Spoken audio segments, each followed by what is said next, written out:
Jai Shri Krishna. This video is for Geeta Olympiad 2025. ఇప్పుడు మేము 10వ అధ్యాయం చదువుతున్నాము. శ్రీ భగవానువాచ భూయ ఏవ మహాబాహో శృణు మే పరమం వచః యత్తేహం ప్రీయమానాయ వక్ష్యామి హితకామ్యయా న మే విదుస్సురగణా ప్రభవన్న మహర్షయః అహమాదిర్హి దేవానాం మహర్షీణాం చ సర్వశః యో మామజమనాదిం చ వేత్తి లోకమహేశ్వరం అసమ్మూఢః సమర్థ్యేషు సర్వపాపైః బుద్ధిర్జ్ఞానమసమ్మోహః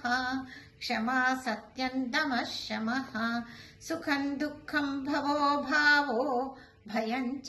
భయమేవ చ అహింసా సమతా తుష్టిస్ తపోదానై యశో యశః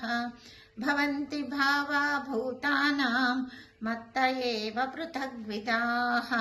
మహర్షయః సప్త పూర్వే చత్వారో మనవస్తథా మద్భావా మానసా జాతా ఏషాల్లోకైమా ప్రజాః ఏతాం విభూతిం యోగం చ మమ యో వేత్తి తత్వతః సోవికంపేన యోగేన యుజ్యతే నాత్ర సంశయః అహం సర్వస్య ప్రభవో మత్తః సర్వం ప్రవర్తతే ఇతి మత్వా భజన్తే మాం బుధా భావ సమన్వితాః మచ్చిత్తా మద్గత ప్రాణా బోధయంతః పరస్పరం కథయంతశ్చ మాం నిత్యం తుష్యంతి చ రమంతి చ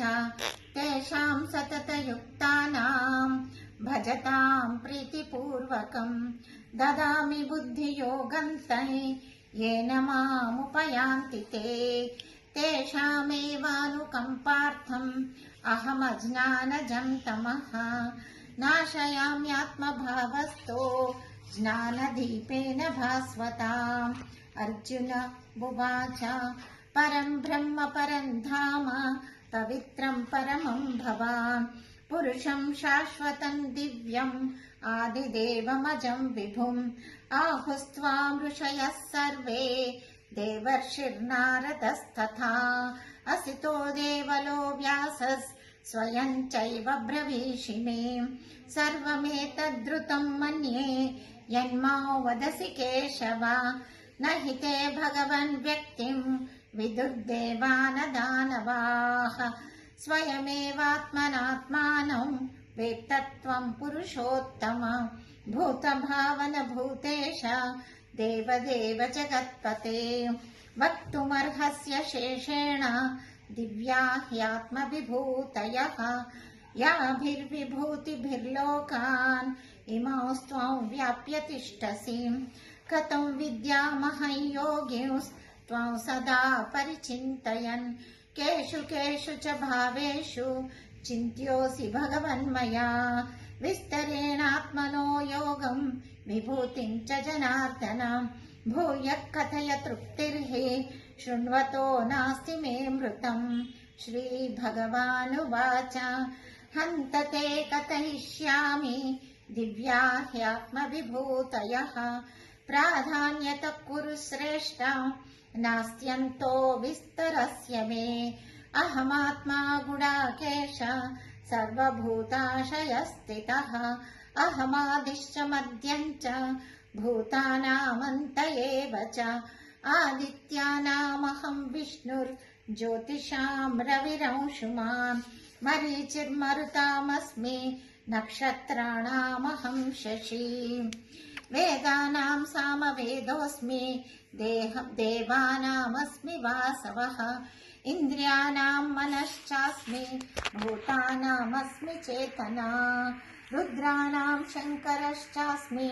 वित्तेशो यक्षरक्षसां वसूनां पापकश्चास्मि मेरुशिखरिणामहं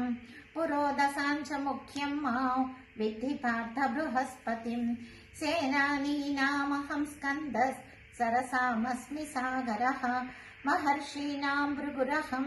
गिरामस्म्येकमक्षरम् यज्ञानां जपयज्ञोऽस्मि स्थावराणां हिमालयः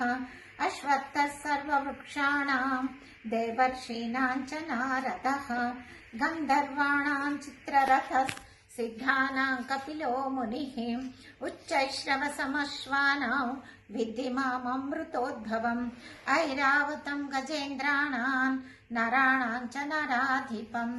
आयुधानामहं वज्रं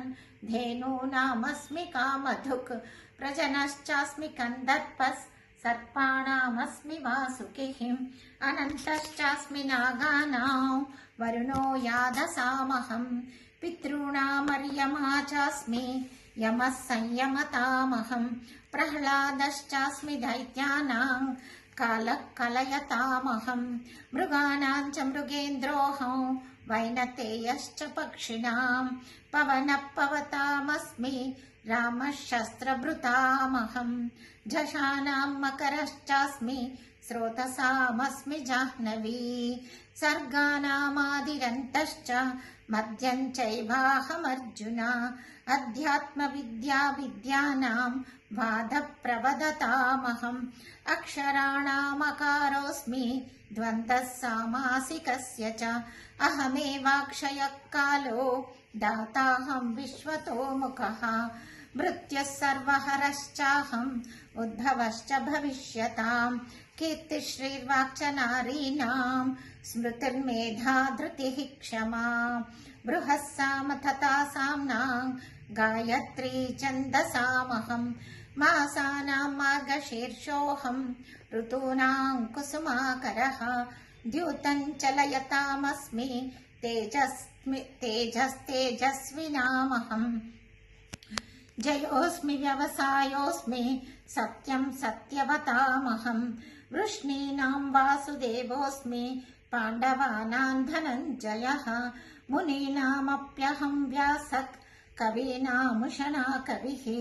दण्डो दमयतामस्मि नीतिरस्मि जिगीषताम् मौनं चैवास्मि गुह्यानां ज्ञानं ज्ञानवतामहम् यच्चापि सर्वभूतानां बीजं तदहमर्जुन न तदस्ति विना यत् स्यान् मया भूतं चराचरम् नान्तोऽस्ति मम दिव्यानां विभूतीनां परन्तप एष तुद्देशतः प्रोक्तो विभूतेर्विस्तरो मया यद्यद्विभूतिमत्सत्त्वं श्रीमधूर्जितमेव वा तत्तदेवावगच्छत्वं मम तेजोंशसम्भवम् अथवा बहुनैतेन किञ्ज्ञातेन तवार्जुन